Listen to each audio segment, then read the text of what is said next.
photography is easy to define because the definition is built into the word photography. It comes from two Greek words, photon, light, and graphos, to write. So photography is writing with light.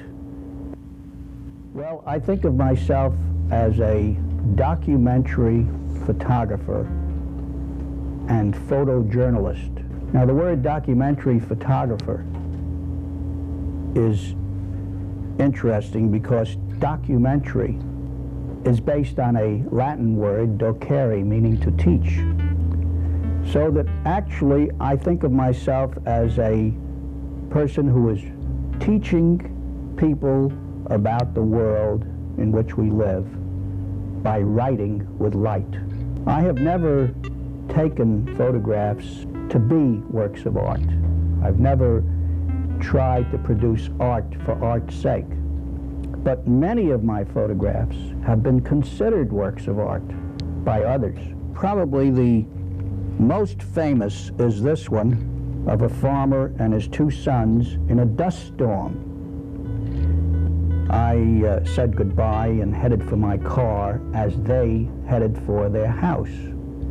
When I got to the car, I was about to get into the car and I turned to wave a last goodbye, and I saw this.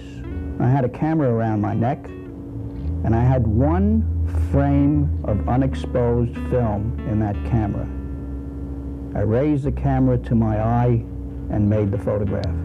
And this photograph has been the most widely reproduced photograph of the 20th century.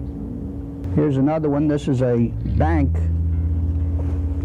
in Liberal, Kansas, which was on the edge of the Dust Bowl. This photograph demonstrates my style of photography, which is straightforward, but also includes graphic symbols in much of my work. The word bank acts as a built-in caption, you might say.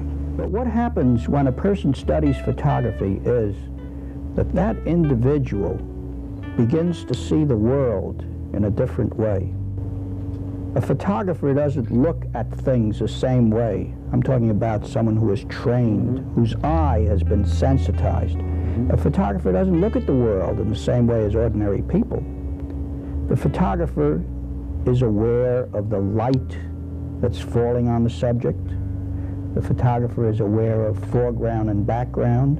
The photographer is aware of the fact that there might be something behind an individual that would create a disturbing background.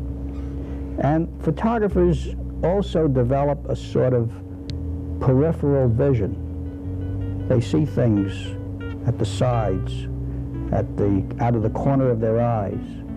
And I think life becomes more enjoyable when you're a photographer because you see things with greater sensitivity and greater clarity.